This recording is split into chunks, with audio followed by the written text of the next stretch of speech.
The Summer Theater.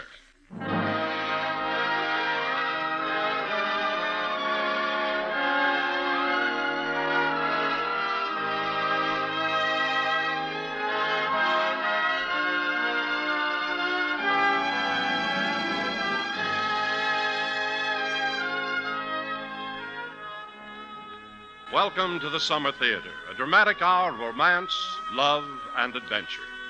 Tonight we present Daphne du Maurier's startling tale, The Birds, starring Mr. Herbert Marshall.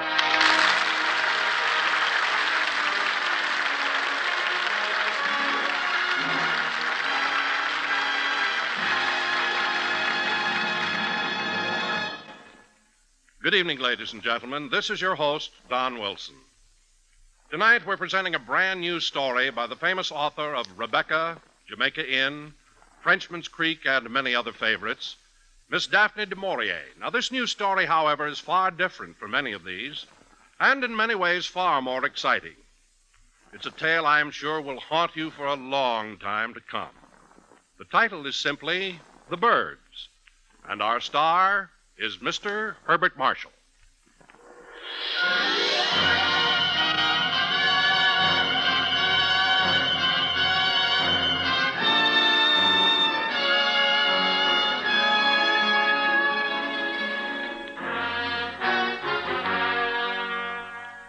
Our scene is London, and the office of a successful publisher of books. With him sits Jenkins, his editor. Before them on the broad, shining surface of the desk is a manuscript, tattered, worn, its bulk held together with a bit of string. Strange way to submit a story. You say there was no address on it? No, the author left no address. But I wish you'd read it, sir. You like it, huh? You think it's publishable? I don't know. It's terrifying. I can't seem to get it out of my mind. All right, Jenkins, all right. I'll read it. But mind you, it better be good. Just read it, sir. Title, The Birds, by John Waite. John Waite. John Waite.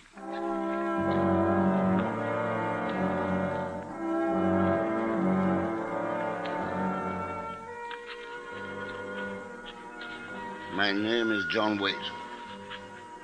I'm writing this as a minute record of what has happened thus far because I cannot help feeling that in the recounting of these events I may, in some measure, come to an understanding of what has happened. And even perhaps why it has happened. The whole business is monstrous and overwhelming, and I'm not sure that human eyes will ever fall upon this, my journal.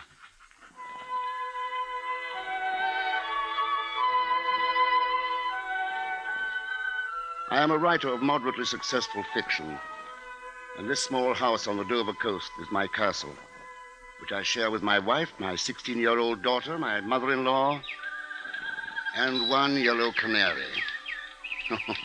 The canary.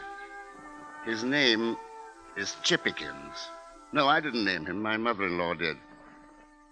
Chippikins belongs to Mother Dobbs, and bringing him here was an open and shut case of coals to Newcastle. For Dover is alive with birds. And it has been my daily custom, work over, to sit at the cliff's edge and smoke my pipe and watch and listen. The birds, soaring and wheeling in great rushing flocks, flickering in a flat gray sheet just above the grassy slope of the hills, and then bursting all of a bunch, erupting into the sky, restless, ceaseless, ever moving, slashing as one in a perfect arc up, and then for a split moment, almost invisible as in their turning, the profile, thin as glass, presents itself against the sky. And then as one, in cadence, back again, and with a shrill chorus, gone. Black and white, jackdaw and gull, mingling in strange, restless partnership, seeking some strange liberation, never satisfied, never still. Flocks of starlings rustling like silk, and the smaller birds, finches and larks, scattering from tree to hedge and back again. Compelled. By what?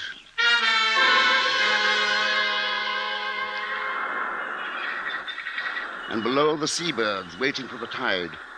They have more patience. Oyster catchers, redshank, sanderling, and curlew, watched by the water's edge, race the surf as it sucks away, revealing the prize. Farther out, the fishermen. Slim, soaring gannets. Ancient, patient pelicans. Black gulls, gray gulls, pale gulls, soaring, sighting, and plummeting. Wings folded. Feet tight in, beaks out. Knife through the surface, down in a flash of silver to the prey below.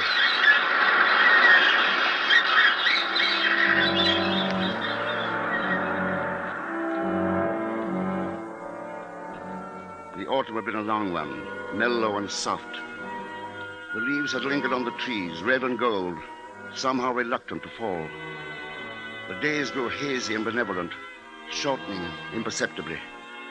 And with their passing, the birds seemed more restless, more driven, more agitated. My neighbor, the farmer, drove his tractor.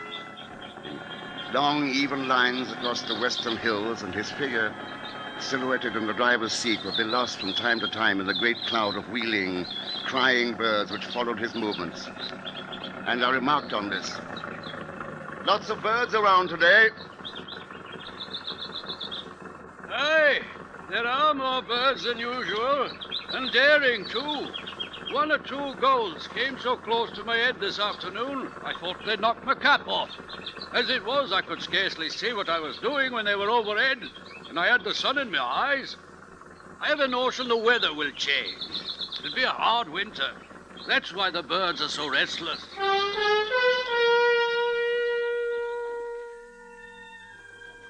My friend the farmer said the weather would change on Tuesday, and he may have been right. I'm not certain. The fact is, the weather changed that night. And it was that night that it began. I've been asleep. What? What's that? Oh, something at the window. And go back to sleep, dear. I'm going to find out what it is.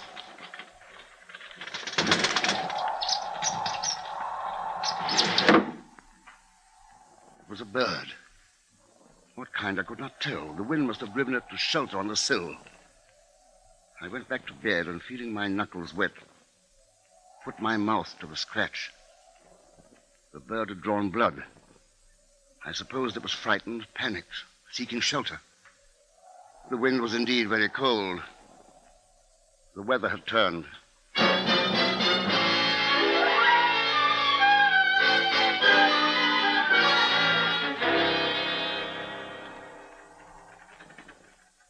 John, are you awake? Yes, See to the window, will you, dear? It's rattling. I've already seen to it, Meg. There's some bird out there trying to get in. Shoo it away. I can't sleep with that noise. All right, dear. What? No, get away. Out. What was that? What happened? They went for me. Oh, John, you're still half asleep. Come back to bed. No, I tell you they did. Yes, dear, of course. Come to bed. What was that? Mother and Jill. I'll light a candle. No, hurry. I opened the door to our bedroom and crossed the landing to the room Jill shared with Mother Dobbs. It was pitch black in the room, and the air was filled with small birds. I could feel them all about me.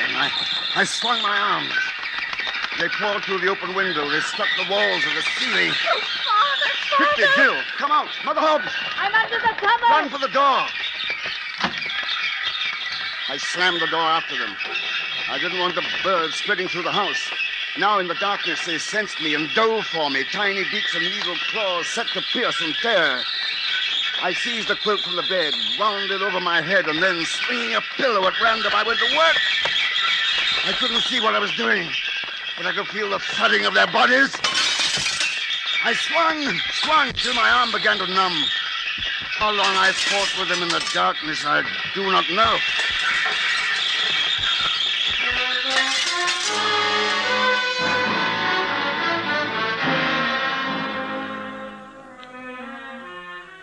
At last, the beating of wings subsided and withdrew. and through the density of the quilt, I became aware of light. I waited, listened, but there was no sound. I dropped the quilt and stared about me in the cold gray light. Dawn and the open window had called the living birds. The dead lay on the floor. They were all small birds. Robins, finches, sparrows, blue tits, larks, bramblings. Birds that ordinarily kept to their own flocks. Now dead and still in a shambles of feathers and broken glass.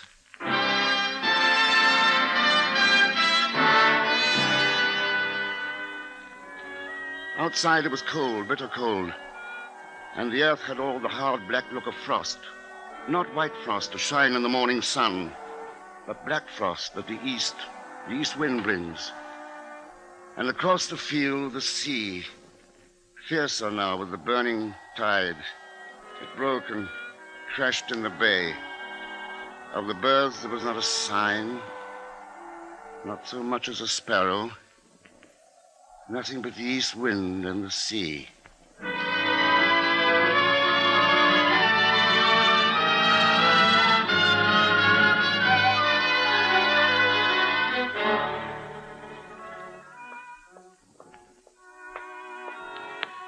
Do you want the wireless left on? Please, Mother.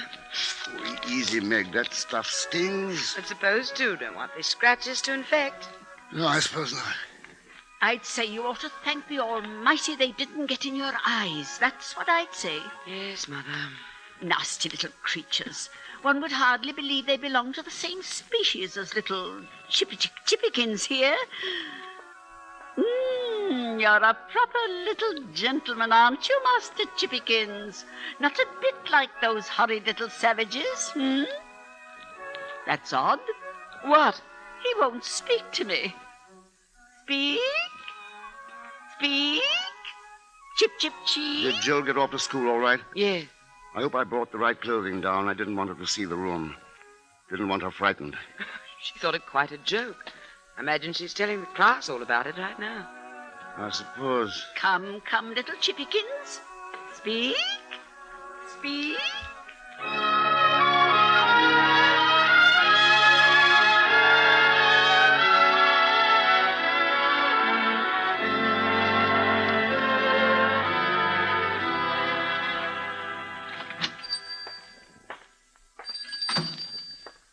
Good morning, Mr. Waite. Good morning, Mr. Bell. An ounce of tobacco, please, my usual. Your usual? Yes, sir.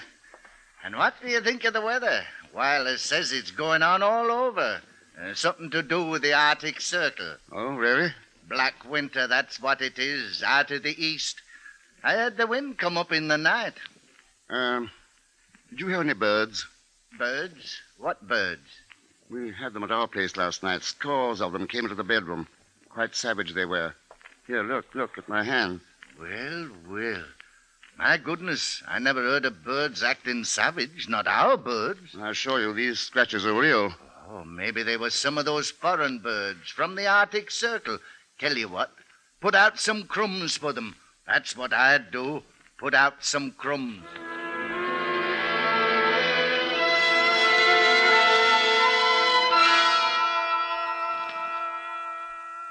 Did you bring the paper, John? Yes. No mention of birds. I've been watching the field. So have I. I haven't seen a single one. I know. Strange. Yes. Did you tell anyone? Yes. What'd they say? Put out crumbs. I'll get a sack and clean up the bedroom.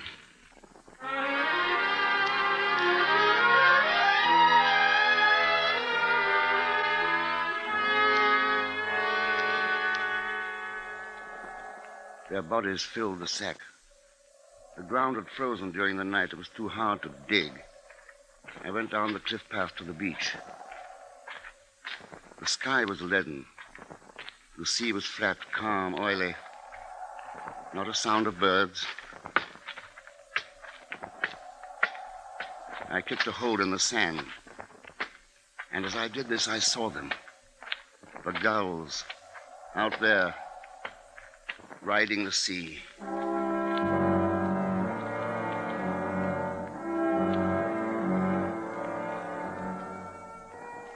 I had thought at first to be sea scud, wind froth, were gulls. Hundreds, thousands, tens of thousands. They rose and fell in the trough of the sea, silent, like a mighty fleet at anchor. To the eastward and to the west, the gulls were there. They stretched as far as the eye could reach in close formation, packed line on line. Somebody ought to know of this. Something should be said. But what? Could I call the police? Hello, Constable? I want to report some birds. Oh, no, they'd think me mad. They'd think me drunk. Take my report with great politeness and thank me. But they were out there, waiting. Waiting. For what?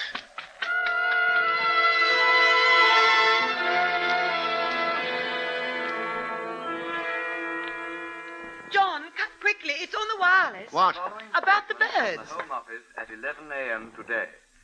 Reports from all over the country are coming in hourly about the vast quantity of birds flocking above towns, villages, and outlying districts, causing obstruction and damage and even attacking individuals. It is thought that the Arctic airstream at present covering the British Isles is causing birds to migrate south in immense numbers, and that intense hunger may drive these birds to attack human beings. Householders are warned to see to their windows, doors, and chimneys, and to take reasonable precautions for the safety of their children. A further statement will be issued later. There, you see? Wait till Mr. Bell hears that. And just now, down on the beach, I saw 1,000,000 gulls riding on the sea, waiting. Waiting? Waiting for what, John? I don't know. Well, the bulletin said the birds are hungry.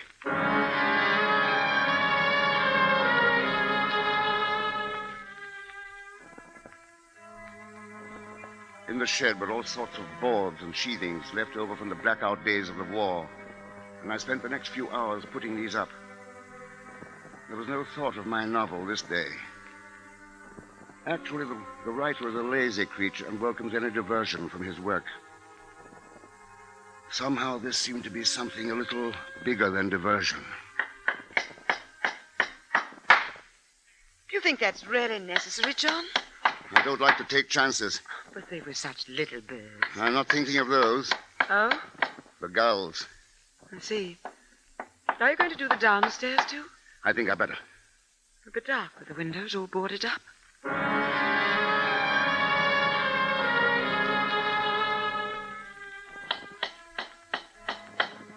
At each window, the process was the same.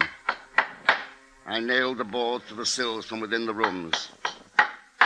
And by the time I reached the kitchen, Meg and Mrs. Dobbs were listening to the wireless again. The sky was so dense at 1 o'clock this afternoon that it seemed as if the city was covered by a vast black cloud. The birds settled on rooftops, on window ledges, and on chimneys.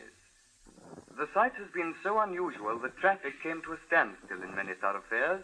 Work was abandoned in shops and offices, and the streets were, and still are, crowded with people standing about to watch the birds. We take you now to our roving microphone in Piccadilly Circus. I've been standing here for hours. We cannot begin to describe the enormous variety of birds which are circling overhead. I have never seen anything like it. Standing beside me is the gentleman... what is your name, sir? Jenkins, Peter Jenkins. What do you think of the birds, Mr. Jenkins?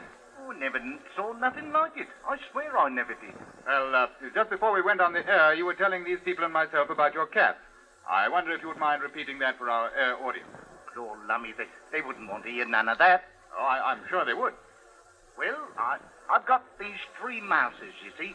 Big bully and alley cats they are, hard as nails. And out where I live, the birds keep a wide berth around my cottage. Well, this morning I looked out of the window and saw what we all saw, and I says to my cats, I says, all right, men, Arthur, Freddie, and you, Leon, out and at 'em. You see, one of their jobs, my cat's jobs, that is, one of their jobs is to keep the birds scared out of the vegetable patch. So I opened the door and they started out. Then they saw all them birds, and they just turned around with their back hair all up and their tails looking like porcupines. They turned and run into the bedroom and under the bed and wouldn't come out for love or money or the dish of cold water I throwed at them. Thank you, Mr. Peter Jiggins. Now we have a lady here at our microphone. What is your name, miss? Come on. There's nothing to be nervous about. What are you doing? Oh, I thought I'd see if the American stations have heard about it. She lies. Listen to the mockingbirds. Listen to the mockingbird. The mockingbird. That's the Americans' reaction. Dear, they never do take a thing seriously. It seems that we're having a little trouble with our mobile unit. A number of birds have settled on the antenna. Well, can't you chase them off or something? We've got to complete this broadcast. Well, try throwing something at them. I don't know, stones, anything. Ladies and gentlemen, we regret this unfortunate circumstance. I'm sure we'll have the situation straightened out in a moment. Would you please bear with us on this most unusual of all days? And now we return you to our main studio for a brief program of recorded music.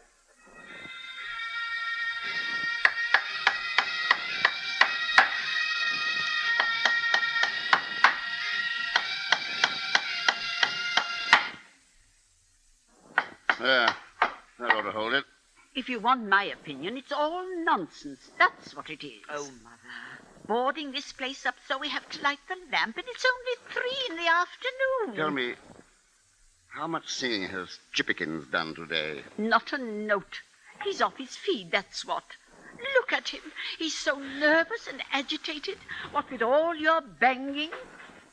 See? I saw. The bird seemed possessed. He flew from one corner to the other, his shiny black eyes flicking from one of us to another, yellow wings quivering. John, look out there. Where? The ocean. Oh, you mean that cloud, that big black cloud? It's not a cloud, John. It was the gulls. A black mass of them that towered a mile high. They circled thousands upon thousands, lifting their wings against the wind. And they were silent. They made not a sound. They just went on soaring and circling, rising and falling, trying their strength against the cold east wind. John, where are you going? I'm going for Jill. I'll wait for her at the school bus stop. You keep the door closed. I'm frightened. Keep it closed until you hear me call.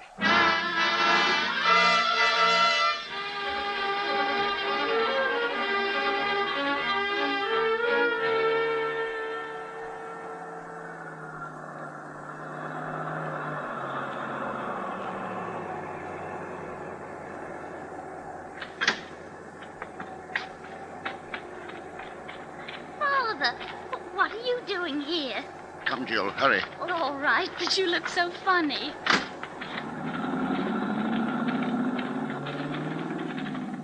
What is it? Please, Jill, do hurry. What's that strange cloud? I tell you what. Let's race the rest of the way. Oh, Father, you know I can beat you. Oh, come on, then. Get your shilling. Wait a minute. Look at the cloud, Hurry, Father. Jill, in the name of heaven. Why, it's birds. Look, Father, birds. And it's coming this way. Run! But they won't hurt us, will they? Faster!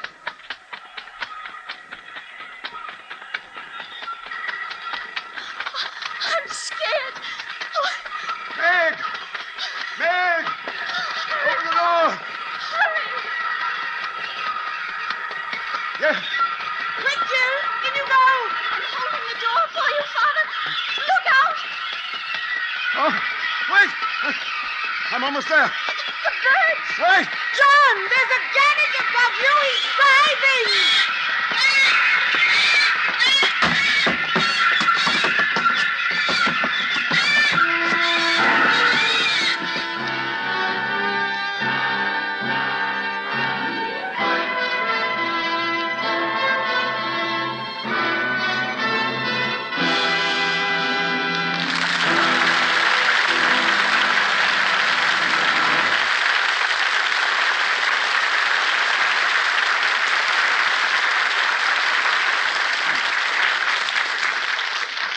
It's Linkletter Times 2, Tuesdays on CBS Radio. That's right. Tuesdays in the daytime, you enjoy lively Arc Linkletter on House Party at its regular time. Then Tuesday nights on most of these same stations, Art is back again on People Are Funny. House Party in the daytime, People Are Funny in the evening. It's Linkletter times 2, Tuesdays on CBS Radio. Tomorrow, your share of fun is waiting for you on both of these laugh-packed shows.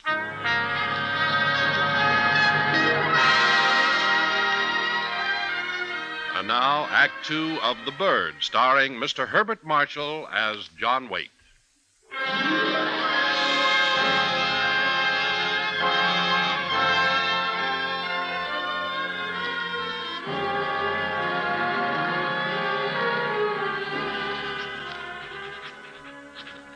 My wounds were, fortunately, not deep. Had the gun it struck, I would surely have been killed on my own doorstep. The other birds, black gulls, white gulls, and so forth, had pecked and torn, but they were as yet still inexperienced at attacking human beings, and so had done no very serious damage. My preparations had been most fortunate. Throughout the afternoon, the birds assailed the house without luck, and we sat in the kitchen and listened.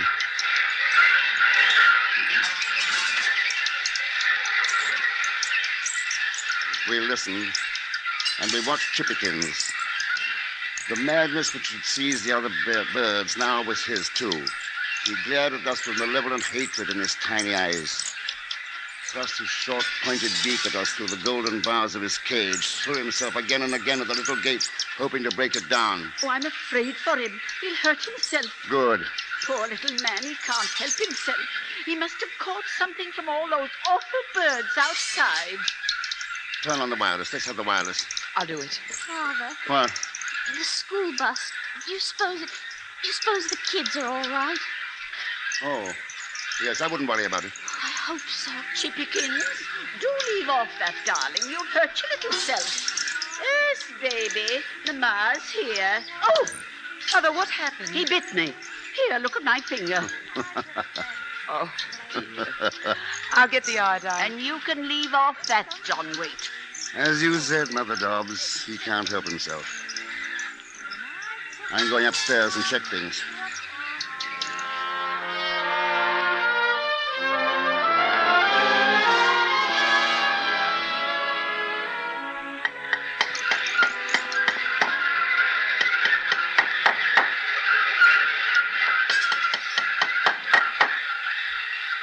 Upstairs, it seemed worse.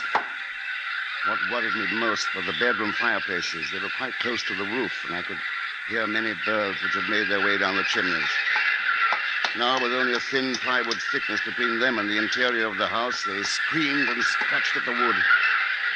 I reinforced wherever I could, particularly on the windows. For wood, I tore the bottoms from the bureau drawers, knocked the panels out of several closet doors, tore down shelves wherever I could find them. And then, deciding it would be too dangerous to hazard a night upstairs in separate rooms, I started carrying down armfuls of bedding to the kitchen.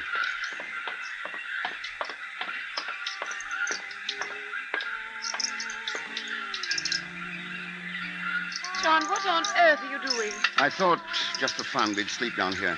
Oh, you're carrying this game too far. How's your finger? Oh, be still. Here, Jill, help your mother. Righto, Father. And Meg, what's for supper, huh? I'm ready to have the cheese sandwiches. I had intended going to the market this afternoon. Oh? I'll go in the morning. Yes, of course.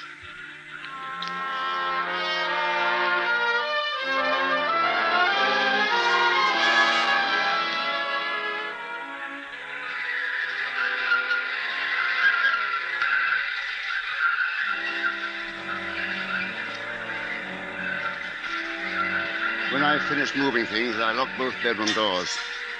If they should break through the bedroom windows or fireplaces during the night, the doors would hold them for a while. And perhaps in their mad jamming of the rooms, they would smother.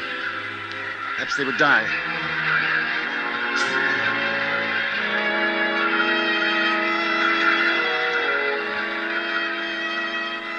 At the landing, I piled as much furniture as I could. Made a solid wall of bureaus, tables, chests, mattresses, and so forth. Now, should they break through the doors, they would have this third barrier to assail. But by that time it would be over. Surely. I regarded my handiwork with some pride and wondered. Outside I could hear the birds beating against the house.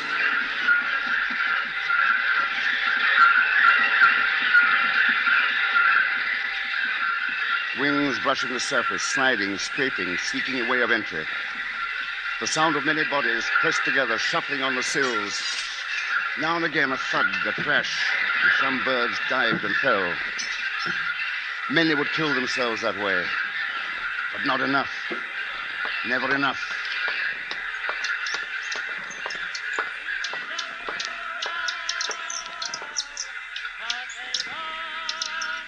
John?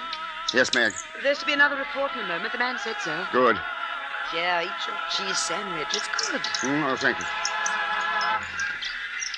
This is London calling. A national emergency was proclaimed at 4 o'clock this afternoon. Measures are being taken to safeguard the lives and property of the population, but it must be understood that these are not easy to effect immediately, owing to the unforeseen and unparalleled nature of the present crisis. Unparalleled. Get him. Every householder must take precautions through his own building, and where several people live together, as in flats and apartments, they must unite to do the utmost they can to prevent entry. It is absolutely imperative that every individual stay indoors tonight, and that no one at all remain on the streets or roads or anywhere without doors. The birds, in vast numbers, are attacking anyone on sight, and have already begun an assault upon buildings. But these, with due care, should be impenetrable. The population is asked to remain calm and not to panic. Owing to the exceptional nature of the emergency, there will be no further transmission from any broadcasting station until 7 a.m. tomorrow.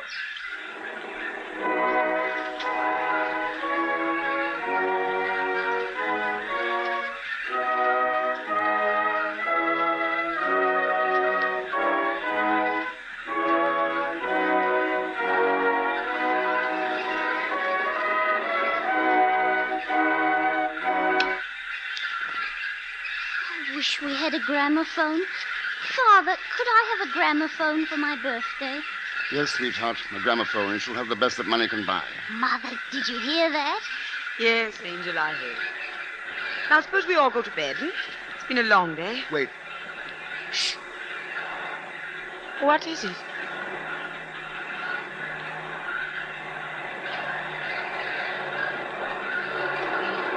It's planes. The RAF. Good old RAF.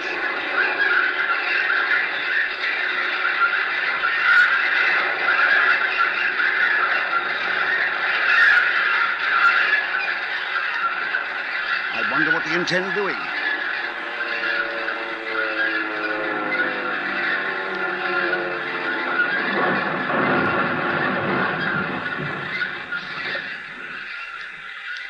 What was that, I wonder? Oh, probably a bomb of some sort. I wouldn't worry about it. Well, I must say I feel better now. Mother Dobbs, mind you say goodnight to Chippikins. I'm not speaking to him, the ungrateful little wretch.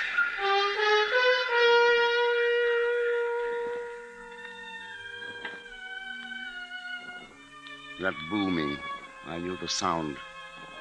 The sound of an exploding plane. And I remembered tales of flyers who had blundered into flocks of geese and ducks. Bodies that splintered propellers and smashed windshields. And what could pilots do against birds? Suicidal birds. But at least it showed that somewhere in the country they were trying. Somewhere in some small back room at this very moment they were thinking, working. And they would succeed. They had to. Had to.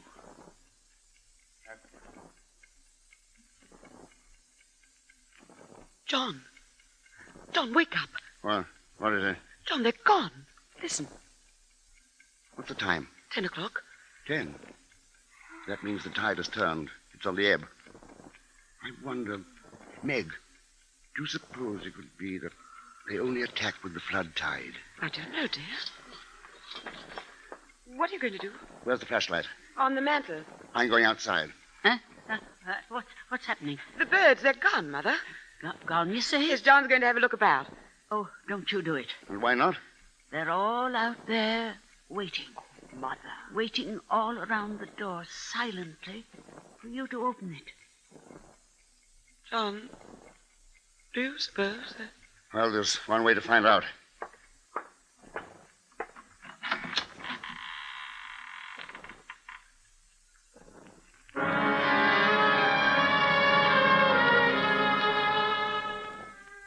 It was a scene of such violent death as few men have witnessed. All about me, wherever I threw the torch, lay their bodies, drifted as snow drifts, as sand drifts.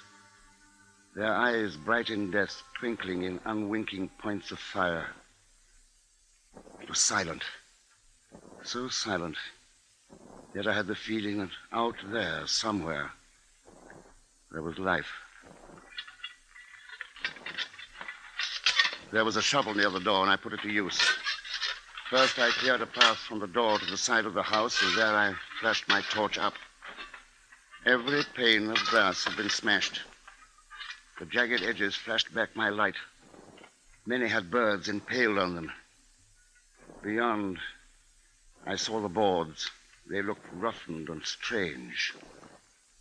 There were flecks and streaks of blood on the boards, and a fine crisscross of splinters where the thousands upon thousands of bills had driven again and again into the wood. I shoveled the birds up against the windows and jammed them with my hands into the broken panes. Piled them on the sills and the cracks. A futile gesture.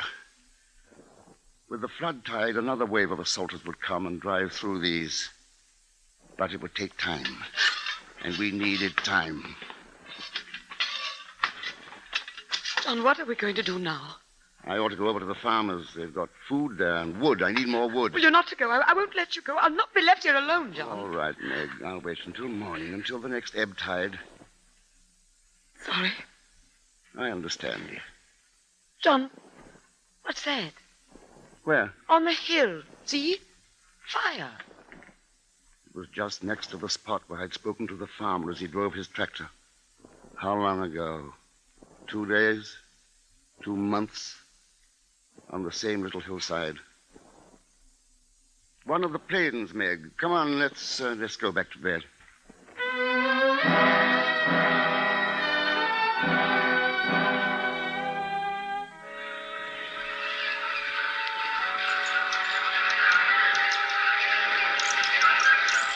The second attack was much worse. There was something different about it, something I found difficult to analyze. And while I was thinking about it, I watched the canary. He, too, had been quiet during the lull, but now he stormed and raged again, beat at the bars of his cage. And I thought of the birds in cages all over the world.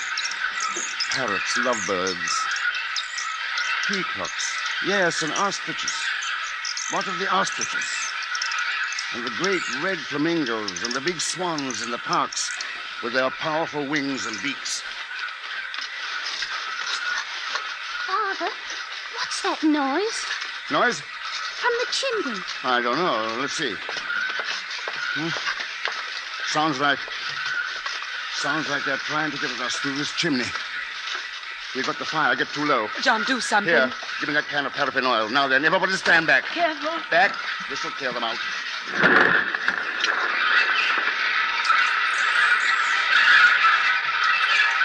Yeah, that's got it.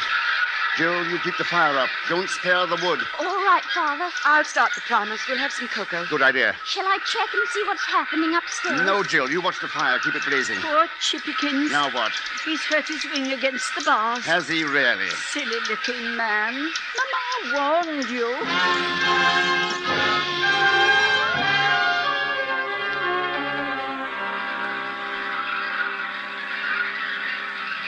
At the head of the stairs, I pushed the barricade aside and listened at the bedroom doors.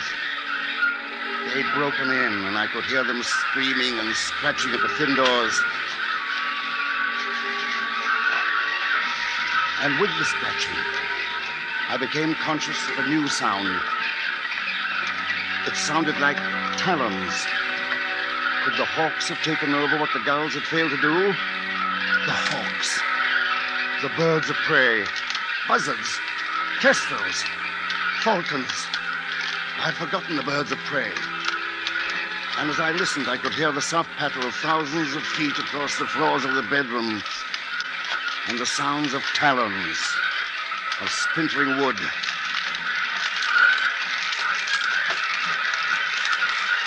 I rebuilt the barricade, descended into the kitchen. The others had not yet noticed that soft patter just above our heads. I prayed that they would not. Outside, the birds continued to dash against the ground, against the walls. Those were the herring gulls, the suicide boys, kamikaze fighters. They had no brains. The blackbacks were something different. They knew what they were doing. So did the buzzards, the hawks.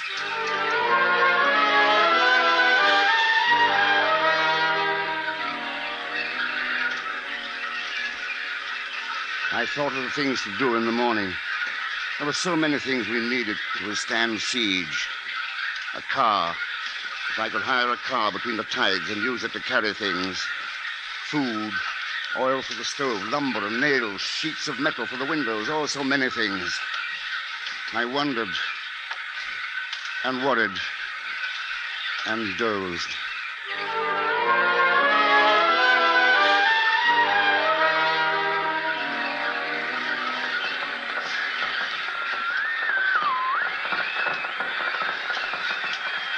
John, it's 7.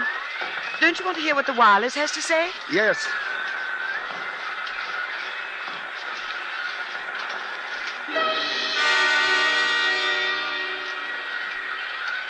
It's 20 after. I can't understand it. Don't touch the knob. Leave it on the home station. I thought if I just jiggle it a bit... No, they've made a mistake. They meant they'd go on at 8, not 7. Oh, now that must be it.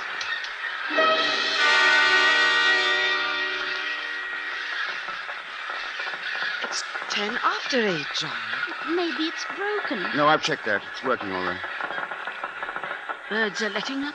Shh. I thought I heard something. No, nothing yet.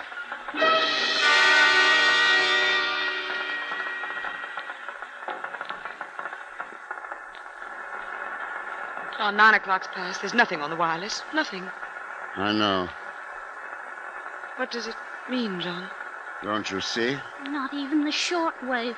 Not even the code things. No. Birds are gone. Look at Chippykins sleeping. Sure is someone, somewhere in the world.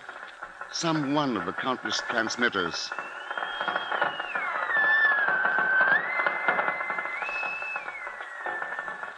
Shall we open the door?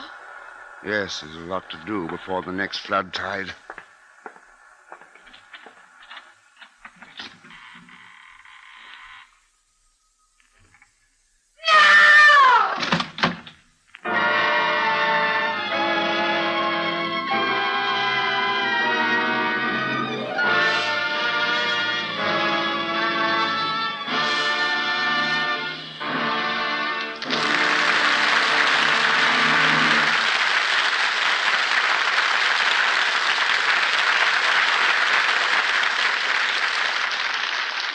This is America's 10th Farm Safety Week, proclaimed by the President, supported by all agricultural organizations. The occasion is far more than academic interest to non-farms, too. Every farm accident that cuts production affects supply and prices. This week, on the farm and off, in all farm-connected industries, check your equipment and habits for safety first. $1 billion a year is lost from farm accidents. Eliminate falls, fires, and equipment failure accidents. Live to farm as you farm to live. We now pause for station identification. This is the CBS Radio Network.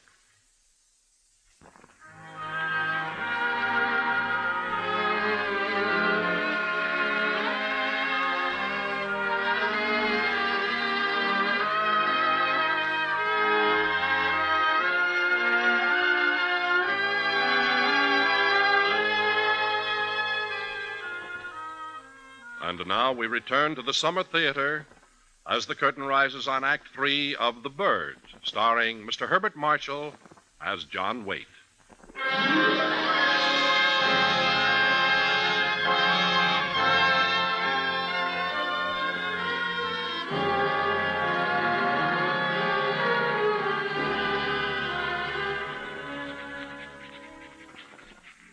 single brief glimpse through the open door was enough.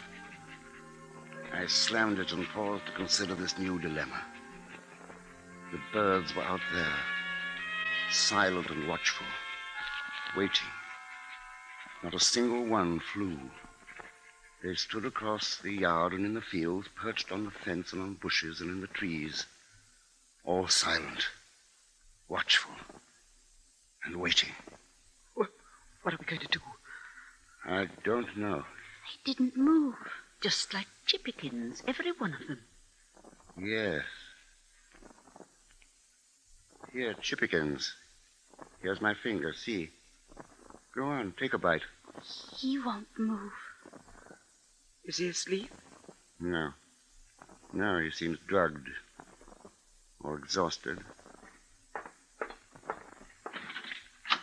What are you doing? Look at them. They're just sitting there. Here, give me that book. There. It's like they're all hypnotized. I'm going to the farm. Then you'd better take me. Me too, Father, please. All right. I guess we better all go. There'll be things to carry. Bundle up warm now. It's a bit cold out there.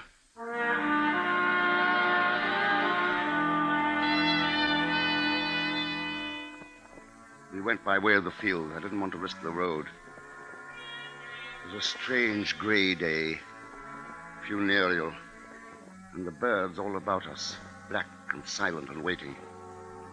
These were the land birds. Out on the bay, I saw the endless gray carpet of seabirds riding the soft swells of the ebb tide and waiting. Well, there it is. Oh, they did have a time of it. Yes. John, hadn't you better go in alone? Yes. Yes, I think you three had better wait here. I want to go with you. No. I want you to stay and take care of your mother. Look, John, the cows are unharmed. And the sheep. I guess it wasn't them the birds were after. Oh, poor thing, she wants milking. Good idea. There are some buckets over there in the shed, Joe. You and Mother Dobbs milk some of the cows. And I'll come with you, John. Sure you want to? Yes. All right.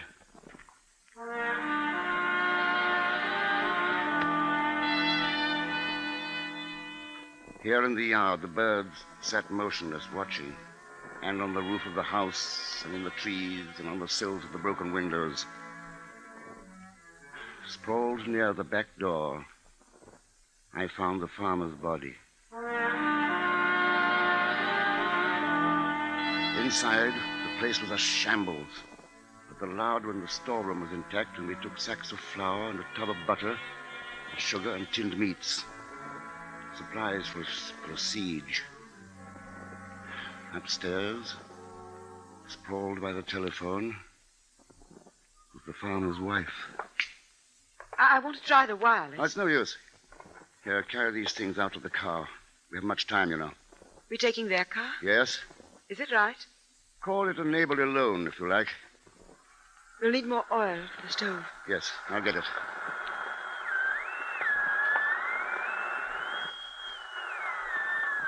Come on, Meg, we have work to do.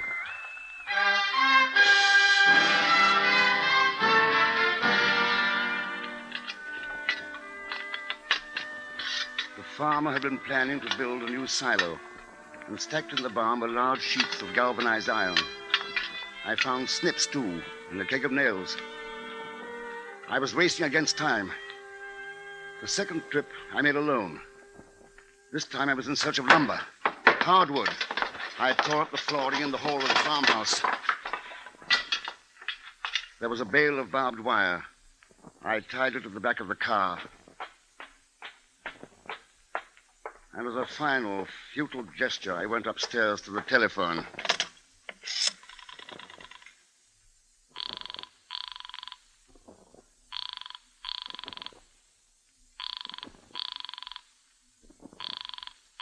Oh, brother.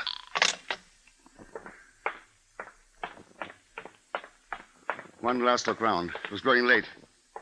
And a final gesture. Man lives not by bread alone. I took their gramophone.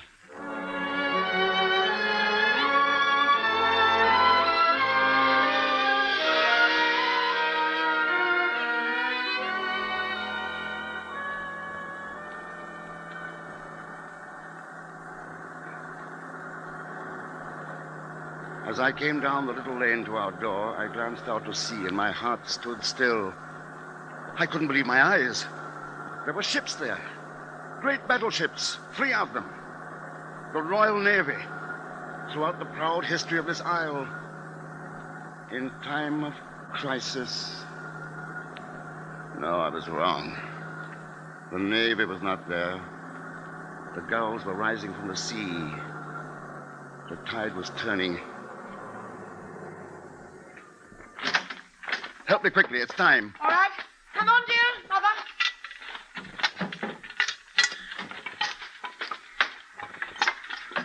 Quickly. We'll have to leave the rest. Yes, hurry, in the house. The gramophone. No, not now. It'll only take a minute. Help her. Oh, here then. You take the records. Come on, they're coming.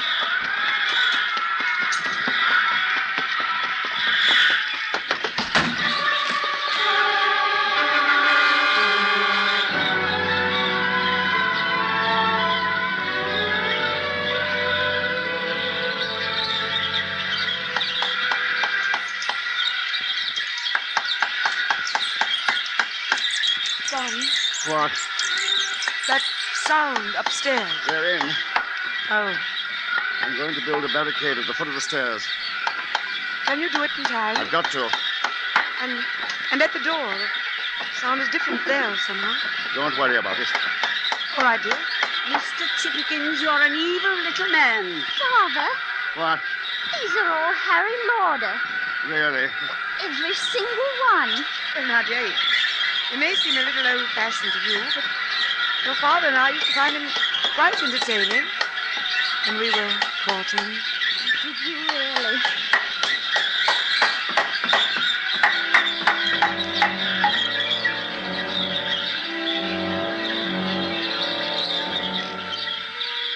There was a soft scratching at the windows. This didn't bother me. Those were the small birds. But at the door were the hawks. There I would put up sheets of metal, but that meant nails, and the nails were in the car. Still, I had the snips. Oh, there were so many things to do. Fortifications to erect. A plan of defense to follow.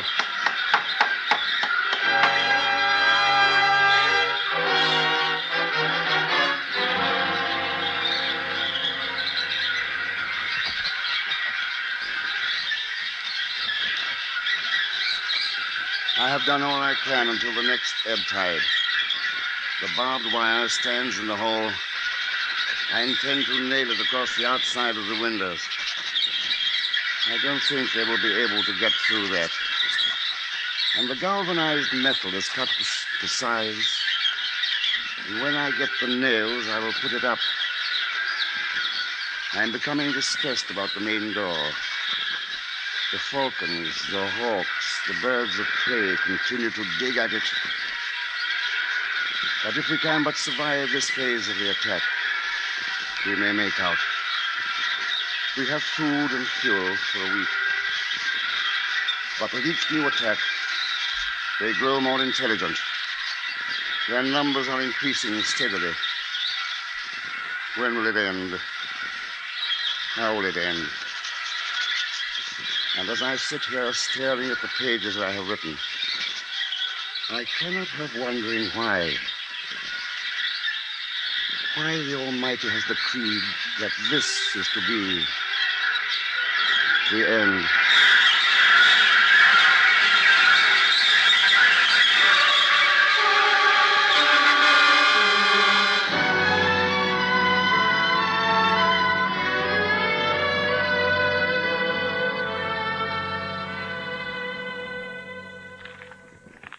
Is this the entire manuscript, Jenkins? Yes, sir. That's all there is. Well, you're our editor. What do you make of it? I'm not quite sure, sir.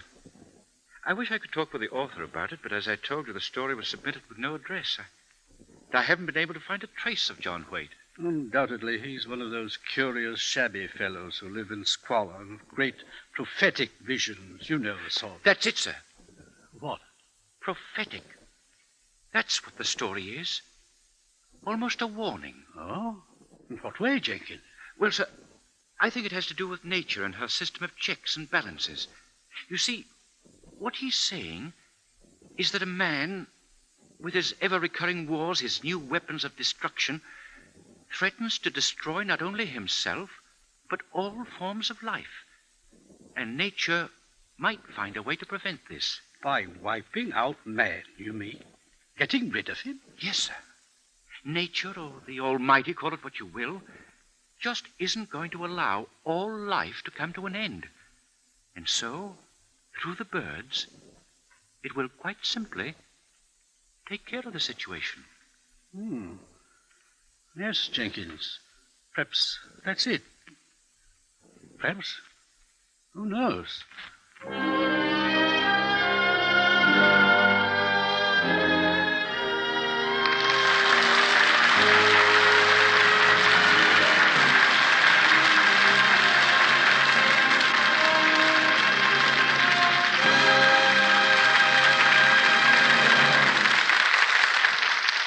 And now, once again, here is our star, Mr. Herbert Marshall.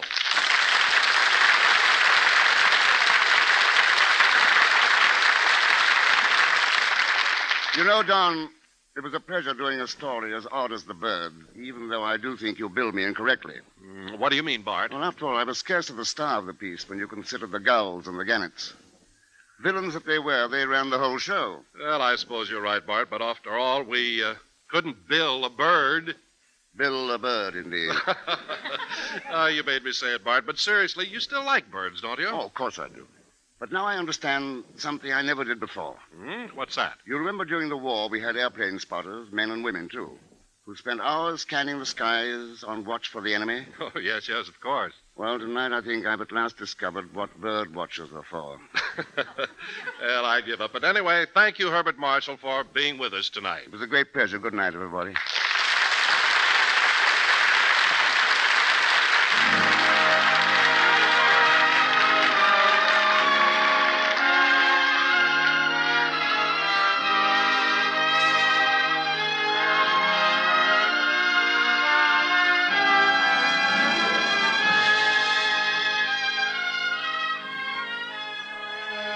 Tonight, you've heard Daphne du Maurier's terrifying tale, The Birds, especially adapted for the Summer Theater by James Poe and starring Mr. Herbert Marshall.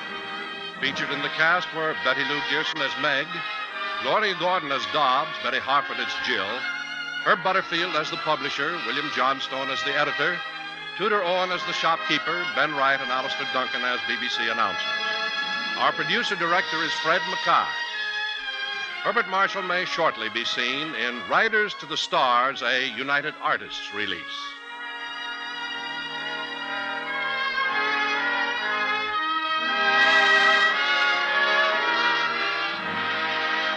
And now, this is your host, Don Wilson, reminding you to be with us again next week at this same time, when the Summer Theater will present One Foot in Heaven by Hartzell Spence, and our star will be Mr. Dana Andrews.